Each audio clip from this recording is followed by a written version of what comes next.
ಶ್ರಾವಣದ ಮಾಸದ ನಿಮಿತ್ತ ಸುಕ್ಷೇತ್ರ ಶಲವಡಿ ಗ್ರಾಮದಲ್ಲಿ ಶ್ರೀ ಗುರುಶಾಂತೇಶ್ವರ ಮಠದಲ್ಲಿ ಶರಣಬಸವೇಶ್ವರ ಪುರಾಣ ನಿಮಿತ್ತ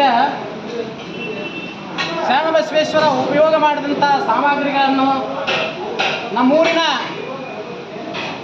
ಬಡಿಗೆರ ಅವರಾದ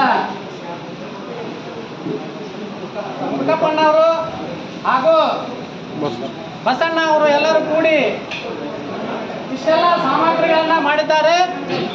ಈ ಸಾಮಗ್ರಿಗಳ ಕೂಡ ಅರುಣ್ ಕುಮಾರ್ ಮಜ್ಜಿಗೆ ಅವರು ಒಂದು ಜೊತೆ ಹೋರಿಯನ್ನು ಕೊಡಿಸಿದ್ದಾರೆ. ಆ ಹೋರಿಯನ್ನು ಹಾಗೂ ಇಲ್ಲಿ ಮಾಡಿದಂಥ ಎಲ್ಲ ಸಾಮಾನುಗಳನ್ನು ಕೂಡ 21 ಈ ಹೋರಿಗಳ ಸವಾಲಾಗ್ತಾ 22ಕ್ಕೆ ಸವಾಲು ಮುಗಿದವು.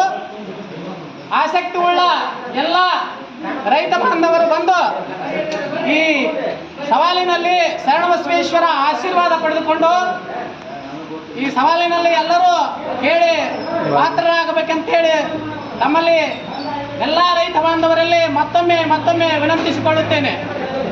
ಸಾಮಾನುಗಳ ಸವಾಲು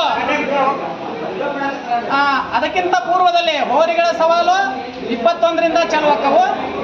ಅದಕ್ಕಿಂತ ಪೂರ್ವದಲ್ಲಿ ಸಾಮಾನುಗಳ ದಿನ ಕಮಿಟಿಯವರ ಹೇಳಿದ ಪ್ರಕಾರ ಸವಾಲುಗಳನ್ನು ಮಾಡುತ್ತಾ ಮುಗಿಸುತ್ತಾ ಬರ್ತಾವೋ. ಆ ಎಲ್ಲ ಸಾಮಾನುಗಳನ್ನು ತೆಗೆದುಕೊಳ್ಳಲು ಎಲ್ಲ ರೈತ ಬಾಂಧವರು ಒಳ್ಳೆಯ ಸಾಮಾನುಗಳನ್ನು ಮಾಡಿದ್ದಾರೆ. ಒಳ್ಳೆ 2-4 ಹೋರಿಗಳನ್ನು ತಂದಿದ್ದಾರೆ. ಅದಕ್ಕೆ ತಾವೆಲ್ಲರೂ ಬಂದು ಇದರಲ್ಲಿ ಭಾಗಿಯಾಗಬೇಕಂತೇಳಿ ತಮ್ಮಲ್ಲಿ ವಿನಂತಿಸಿಕೊಳ್ಳುತ್ತೇನೆ.